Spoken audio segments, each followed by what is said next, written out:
Welcome back, everybody, to Turn Zero, our bi-weekly show dedicated to helping new and veteran players with some of the most critical choices in a Star Wars Legion game. And those are the choices that happen before you even put your minis on the table, Turn Zero. So tonight we have returned to our non-mirror match settings. We're back to a Rebel versus Imperial. And we have a special guest with us tonight, Matan. He goes by Decaf on the Discord. He's been in Legion for the past couple of years, and you may actually know him as the lead developer for the Legion TTS Foundation. If you've played online, you've probably used his work. Matan has also continued our fine tradition of people who evolved Keegan at RPQs. So, Keegan, we're just going to continue to toss you down the firing line here. We're running out of people, I think, though. But that's more of a limitation of how many RPQs I've been to than people who can kick my ass there. we can start bringing randos from just FLGS night instead of RPQs yes. If you want. That's true. An endless supply. I forgot your name, but I think you beat Keegan once, right? Yeah. That's our qualifications to get on the show. As you can see, our bar is pretty low at this point. Matan, why don't you tell the viewers a little bit about yourself, though? I know you've been in Legion for quite some time, but have never really taken a front camera view before. Yeah, I could do that. I'm Matan. I actually started playing in the Bay Area Legion group with Keegan, and you might know Nima or Davis from the main Discord. I've been playing now for about 2 years, maybe a little bit more. LVO was actually my first really big event where I've flown out to do anything ever. So that was super fun. What else? Yeah, and my day job is a computer programmer. So the TTS mod seemed like a natural fit. Though I admit we're more in a caretaker role. The main work was done by Tyrion and other folks. So that's been a fun way to kind of give back, but stay in my comfort zone. Like I don't want to get into hobbying terrain. I'll leave that to Keegan. So you don't want to see my terrain either. So. As you've been putting the new stuff into the mod and changing the points and such, is there something that stuck out as your favorite thing going forward?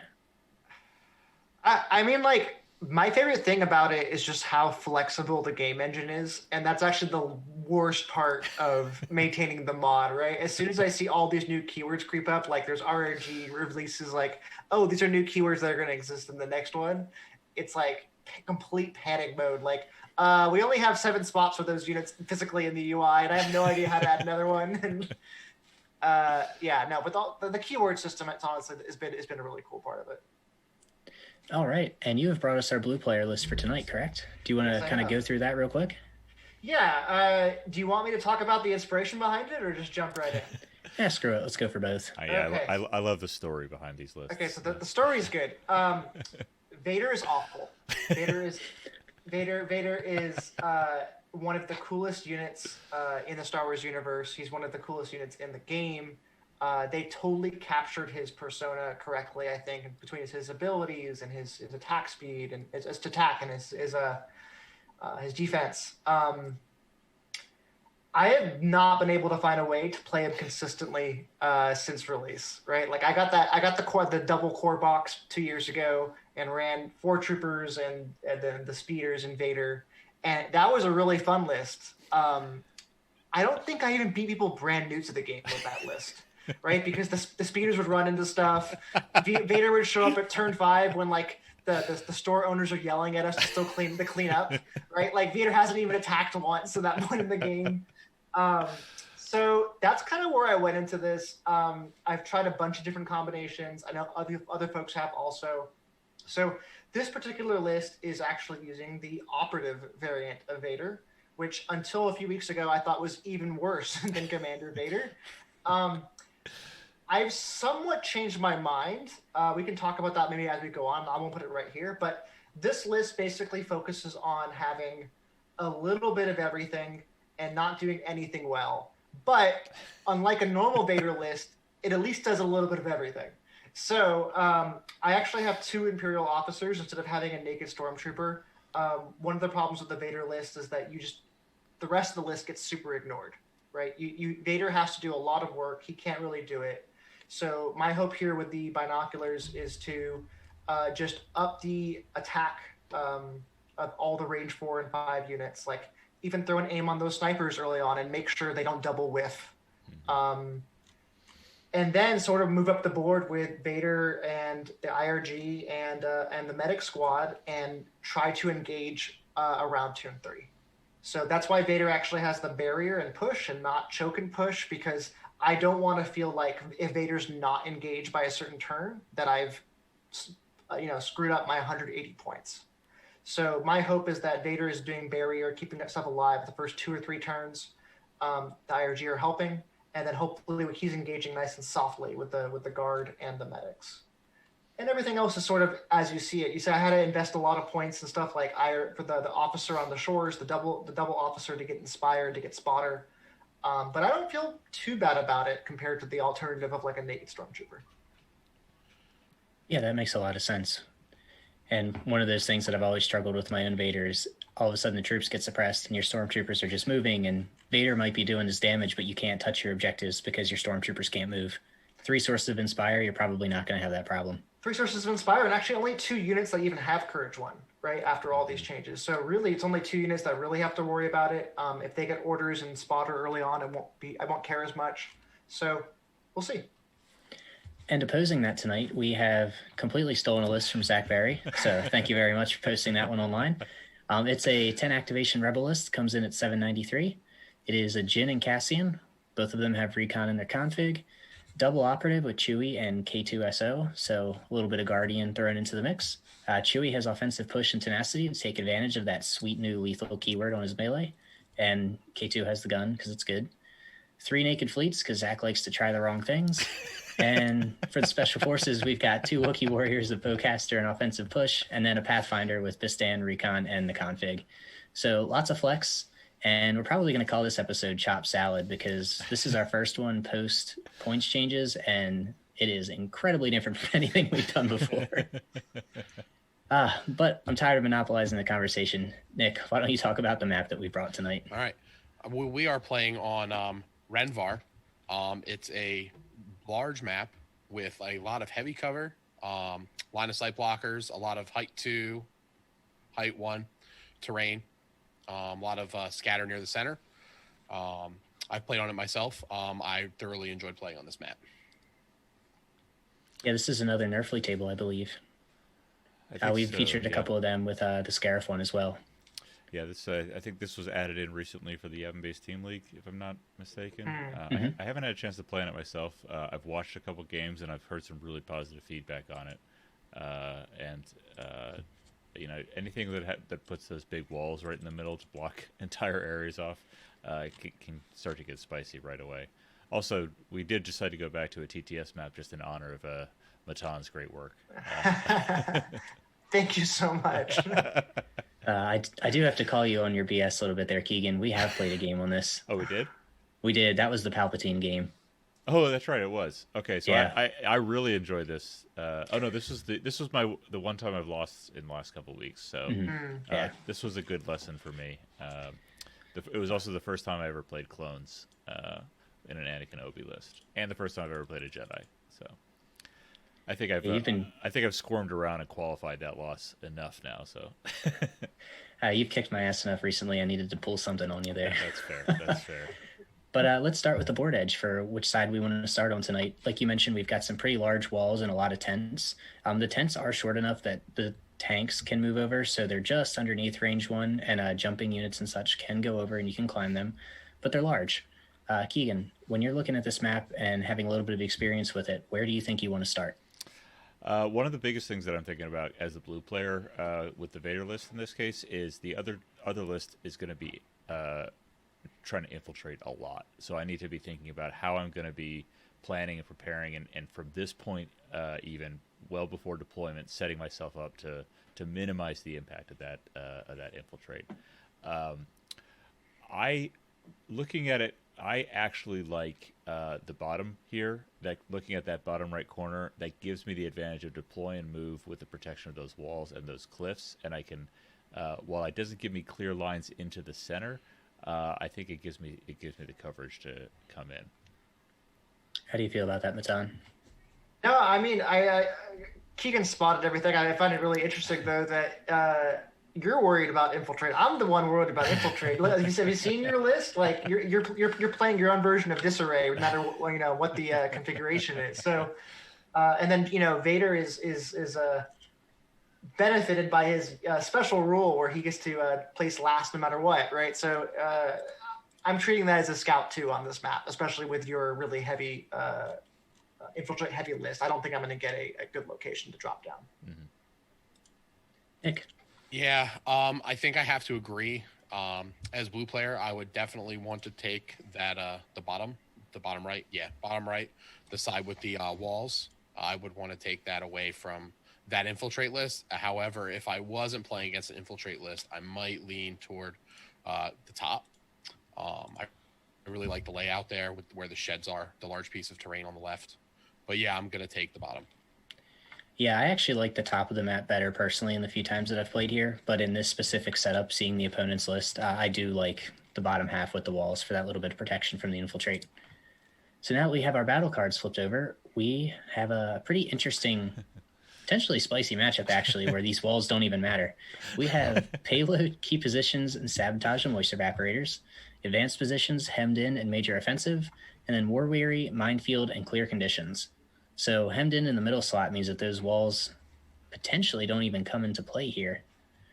So we've got the blue player with their first cut. And Nick, what do you think they want to do? So as having Darth Vader, I really like key positions. So I might consider eliminating payload here, but I think I'm looking more at the deployments right now. I'm probably going to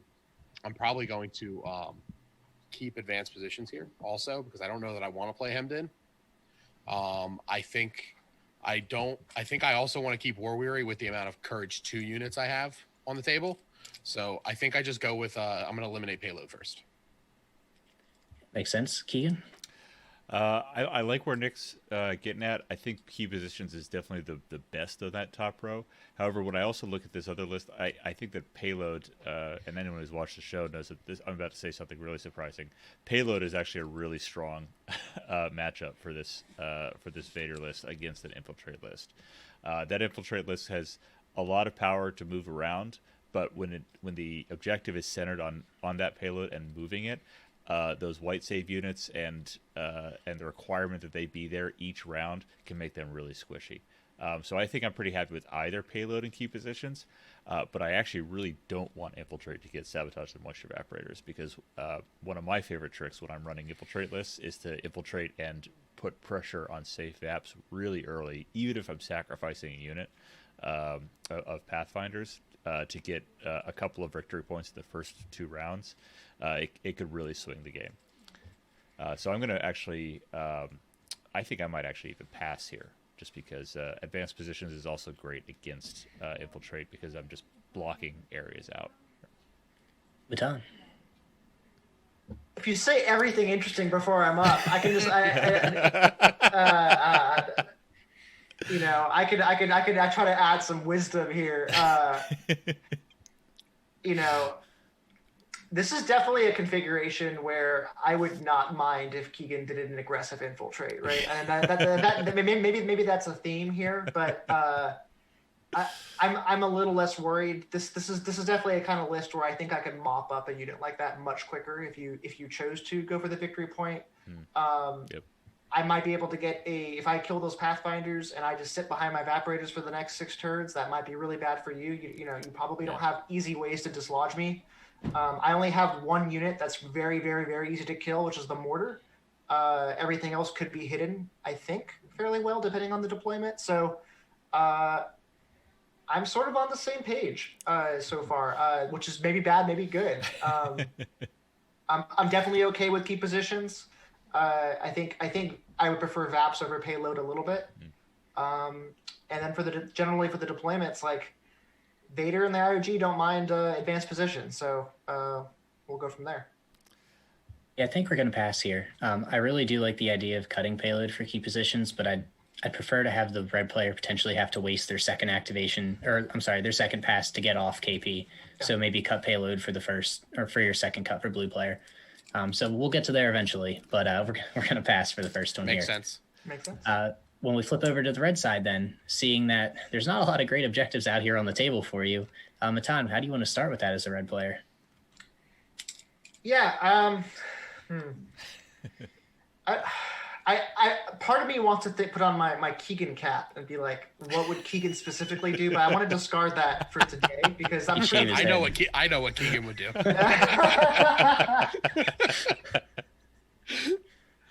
I know, I'm gonna try to balance it a little bit of what I know about Keegan, but also looking at this list, which is still a little different than what Keegan normally plays. Like I'm looking at this, and this is 3 Wookiees with scale and potentially charge and almost lightsabers now, right? This is actually not something I want even in Vader and the IRG's face early in the game. All at once, that's an overwhelming number of wounds. I'm not even sure I could possibly kill a squad in 1 turn. I don't think it's possible. I'm just looking at the math. Full IRG and Vader combined probably is not taking a Wookiee out of melee. So, if I were Keegan, I don't know. Keegan, what are you thinking? Phone a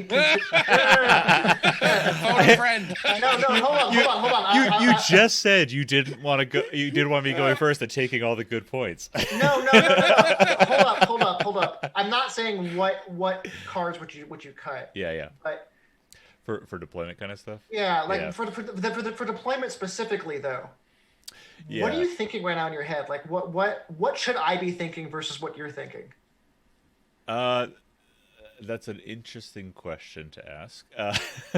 I think so. One of the things that's different from a lot of the lists that I've played before is 2 Wookiees on here. Yeah. You hit these points really well.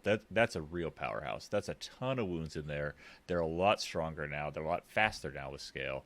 And if you can get dodges or aims on them, they're great in melee. Even against immune pierce units. And there's of course ways around that, trying to snipe off the electrostatic. Right. So this is a list. If I'm thinking I'm really going to try to play this, I'm going to be using the threat of infiltrate shenanigans with 4 potentially infiltrating units to try to be the red herring. Look over here. But the real meat and power of this list, I think, is going to be slamming Wookiees down throats. And so, I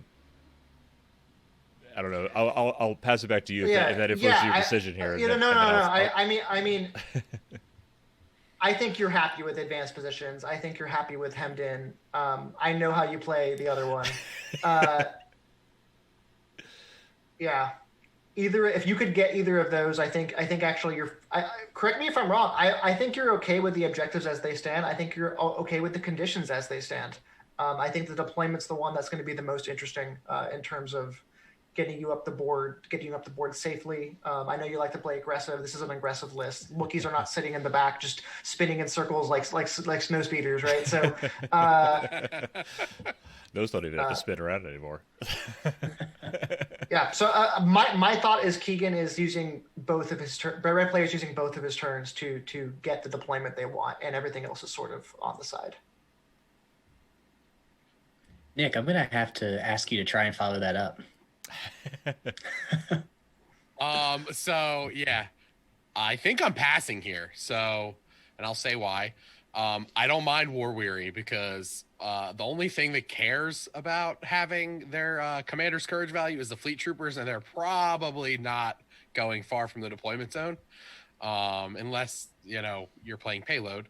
And I'm probably not gonna eliminate advanced positions here, because everything gets scout, even if they infiltrate or not. So a scout move on scout moves on infiltrate units are super great if you can't quite get the deployment you want because of the range 3 restriction. So the recon, not recon intel, but the scout move is very helpful, and you're stacking scout moves in some cases. I consider eliminating payload, I think, because I don't think you want to play payload against Vader, but I don't think you want to play KP against Vader either. I don't know. So I guess I'm going to eliminate payload. Nobody wants to play payload today. Keegan, do you have anything to add from our little conversation earlier?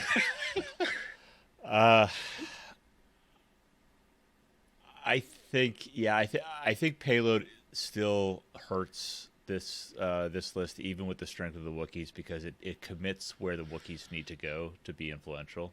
And I think I would eliminate payload. I fully admit that my bias against still not liking to play payload personally, like at all, it's probably influencing that Keegan call. hates payload. I do hate payload. Oh yes, he does. Yes. He doesn't like it. Yeah, my gut reaction if I was red player would actually be to pass here, but I think we have a little bit more of a consensus on payload, so I'm going to go with that here, and we are going to cut payload for the red player's first action. So going back over to blue player for their second cut, we've got KP, advanced positions, and war weary at the moment. And Keegan, how are we getting started with the blue player? Oh, I am first on this one. I know I had to check. Yeah.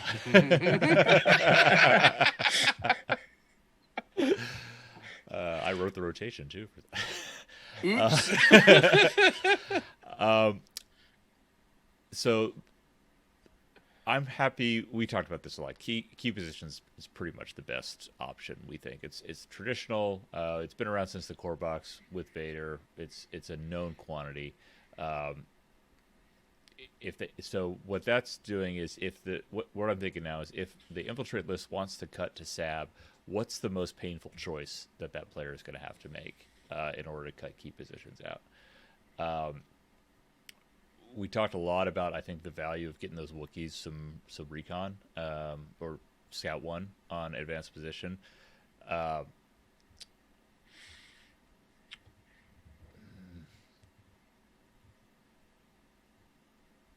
Crap, I don't know. You know what? I'm gonna do something weird. It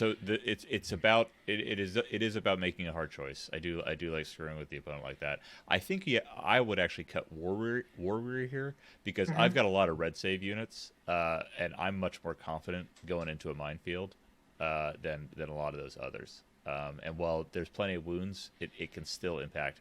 Plus, I also know that a lot of people just don't like minefield.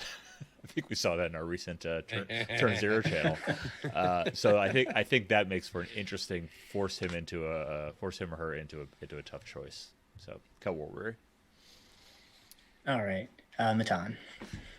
Well. I mean, I if I looked at your list, my first thing would not be cut War Weary, right? Because you're running 3 meat bags and everything else. It's more or less ignoring War Weary. I know that obviously having a Courage 3 commander, Jin, you're paying a premium for that Courage 3. I know you tend to like to run around on the edges and stuff. So you're cutting War Weary gives you Jin's points back to some extent, right? So I understand that one. I think you want to keep advanced positions, and I personally, I'd probably cut key positions and go Vaporators right now if that was entirely up to me as the blue player. As the blue player. Oh, interesting. But I understand the War Weary cut. I really do. And I will say I'm not used to playing against a rebel list that has this much Courage 2 and Courage 3. That's not creature troopers. That's just not something I typically have seen up to this point. So that will be interesting in itself. Nicholas. Hey. I'm probably cutting War Weary and seeing if I can get, force red player into playing Minefield. Cutting KP here to go right to Vaps is also not terrible. But I don't know that I love Vaps on advanced positions if I'm blue with Infiltrate there. So, I guess cut War Weary, play Minefield. All right, I'm going to do something different. We're going to cut advanced positions here. I want to see how this goes. All right. Spicy. So I have a little bit of reasoning for it, so I do want to go over that. That does put the onus on the red player to decide, do they want to play key positions or sabotage, neither of which is great for them. Also, by going to hemmed in, it does kind of eliminate a lot of their infiltrate flanking ability because now all of a sudden we're looking at like 2 semicircles. So you're still going to have the ability as the blue player to reach out and poke away whatever has infiltrated. I also don't think Minefield is a good thing for blue player because, yes, you have red saves, but your shore troopers and your storms are a little bit more important than the fleets that he's going to throw out there, or the free tenacity is going to get on Chewie when he guardians the mine hit. So I actually think minefield is actually a kind of a bad play by blue here. So we are going to cut advanced positions and go into the final one. So red player's final decision is going to be based around key positions, hemmed in, and war weary. Now that we've thrown the curveball, Nick, how do you want to respond? Oh. Eesh. I hate it. I hate it all.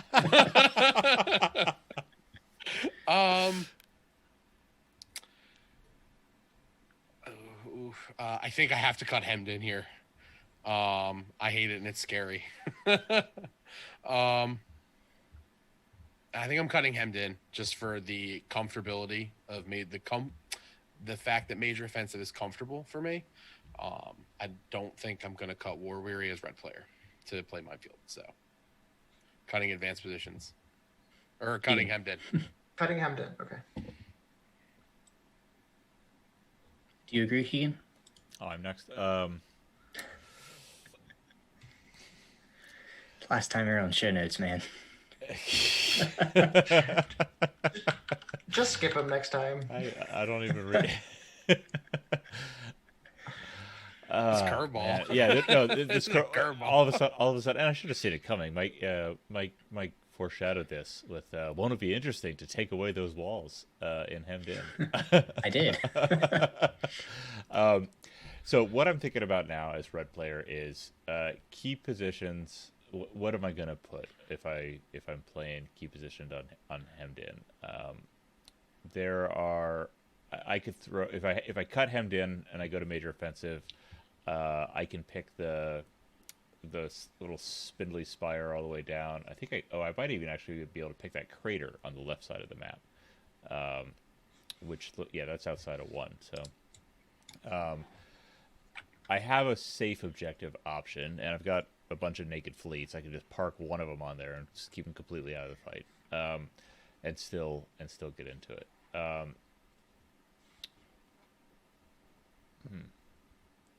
Sab is interesting. Hemmed in actually opens up some sabotage opportunities. One of the things about advanced positions in sabotage for the blue player is there are some good places to tuck VAPs into the corner relatively safely behind the wall. That would absolutely play into what Matan was talking about earlier about kind of just hanging out and parking on those. So that not being in play anymore, now there might be some more dynamic forcing to go to Sab. So I think since I've spent a lot of time kind of hemming and hawing and revealing my unpreparedness, I'm going to go ahead and just cut key positions. Go to my safe space of screwing around with VAPs as an infiltrator and go there. Matan, how do you feel about it? I don't know. I mean, I'm looking at this map. I'm looking at specifically now the option of doing VAPs major versus VAPs hemmed in. Obviously, this is the red player's choice now. I think it's going to be tough for Evaporator. I don't see here how tapping Evaporator is necessarily, even double tapping potentially, is going to super influence the game. It will be annoying. You obviously have, but you also have more meat than I do to kind of screw around and do that, right? Like all of my units need to be contributing. They all have weapons meant to contribute at range 4 while you're approaching on me. So every turn that they're moving and taking an objective is less of a turn I'm returning fire. I'm trying to suppress a unit. I'm trying to get lucky with that DLT. DLTs are back. Yeah. So yeah, I concur. I understand what Keegan's doing. I don't know if it'd be my choice, but I think I'll concur. All right, and that concur was to cut what? KP. Cut KP. Okay, so all right, let's go with that. We're going to cut key positions here at the end, and we are going to be left with, as I move my window, sabotage, hemmed in, and war weary. So going into whose advantage is it anyway? Keegan, who do you think has the upper hand here? I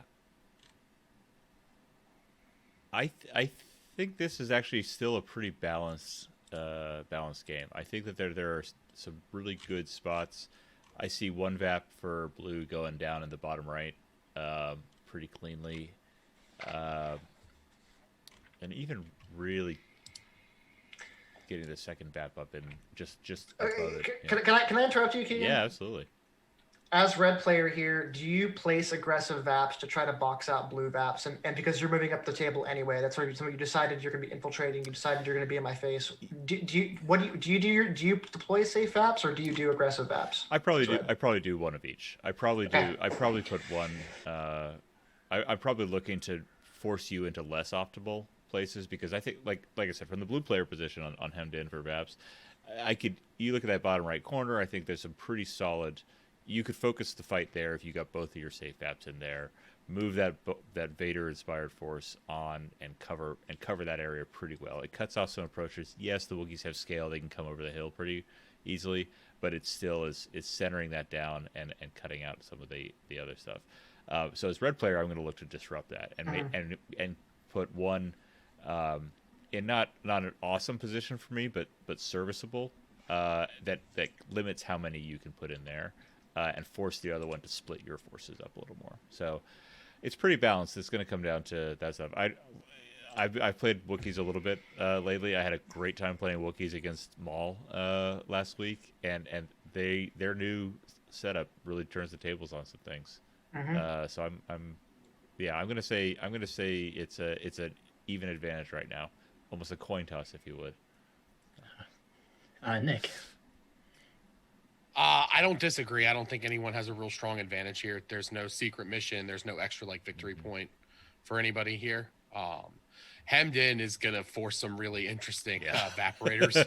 I've never actually seen it. I think I played Hemmed in once and it was not sabotage. I've never actually seen a game, but I've heard some wacky stories. It's probably going to be a bloodbath, but it'll be an interesting one. So, I trust in the lightsaber, so I'm gonna go against my my rebel heart, and I'm gonna go with Vader's gonna take this one. Maybe, probably not. Anything to add, Matan? Yeah, I think there's two interesting things here that are kind of things that I don't see very often, but this might happen in this particular matchup. One, I think it's really going to come down to how that early infantry units and whether they're able to get a decent alpha strike, take out a sniper, take out a mortar, put significant early wounds on Vader. Any of those combinations, I think your namesake after all. That could be the turn zero that sort of decides the game a little bit. If a sniper is taken off, by Bisson at range 4, and then he walks behind a wall, that's a whole different game. There's a lot of opportunities for that to happen between the mortar and the snipers. There is IRG there to help a little bit, but hemmed in sort of a weird deployment. I'm not gonna be able to put everything in one corner and just go for 2 safe VAPs. So I don't think IRG even sort of ballooned apart can cover everything. So that's my first observation is what the Pathfinder specifically, but also to a lesser extent, Jin and Cassian and K2 do early. The other one is just Op Vader and his scatter force blast is just something I think a lot of people are unprepared for. Like double spur with range 2 with Relentless is surprisingly far. I don't see a lot of places that Vader can't kind of navigate around and be able to pull that off. And if the Pathfinders get blasted in front of the wall and then get taken out, that's 100 points down or almost 90 points down right now early in the game. So I think that's going to be kind of do the rebel player play really aggressive and try to take something out and get ahead? And if so, are they punished for it? And how does that go from there? Yeah, I actually tend to agree, and I was about to say the same thing. I think the ball is probably in the red player's court to have the advantage, but it's also in his or her court to just throw the game away early too. If they get just a little too aggro, or if they take a shot that's even a good one and the dice go against them, I think they're in a world of hurt because Vader's going to throw them out into the open. But if that shot hits, all of a sudden they're up in activation already. The tricky part's going to be, though, that because it's a 10 activation, if I place the IRG last, I will have a decent chance of blocking everything but the last unit that Keegan puts down, whatever Alpha Strike unit. So that will be the sort of the interesting part for me, is that I would probably play the IRG almost last in this thing, but definitely would be an interesting map. Yeah, tend to agree. Let's get into a little bit of Vader talk real quick. And the question that I think I like to propose here for our little roundtable is, what is Vader's role going forward? And we could talk about it as an operative, as a commander, if you think one is irrelevant, one has a place. But like, Nick, where do you think Vader kind of fits into the oncoming, meta and what's happening with the points changes? I think he's a really interesting take now because he's operative Vader's 155 points, so he's the cheapest force user in the game by 5 points. He's not as good as Luke Skywalker though. I don't know. I mean, I think if I was gonna take a force user for Imperials right now, I'd definitely consider Palp a little more with his point drop. But I do think that there might be a place for Vader, considering Commander Vader's only 175 points now. Do you think that's still too many? Do you think that operative Vader at 155 is just such a bargain if you're going to try a Vader that's the one you go? It's probably Spur is really good. Operative Vader probably should have had 4 courage though. I hate that he only has the 3 courage, and you kind of have to you have to really consider how you're going to get the suppression off of him, and you don't really want endurance because you want tenacity, and all in this list, all the inspire is great for Vader. Yeah. He's going to be able to remove a lot of suppression off of that guy. I don't know. I hope there's a place for Vader in this game because we are playing Star Wars. Keegan. Yeah, I like what Nick was getting at, and I really like what Matan did putting this list together, solving for some of the shortfalls of operative Vader with the inspire. I had forgotten about Force Blast actually, and the idea of a double spur relentless Force Blast that takes a lot of the wind out of tricky things. I know we're focusing on Vader, but one thing I will note, I neglected to notice that Zach's list does not have any HQ uplinks, which right away makes this not a Keegan infiltrate list. And that makes it in. I don't know why you would recon Biston without an HQ uplink to get them. Anyways, I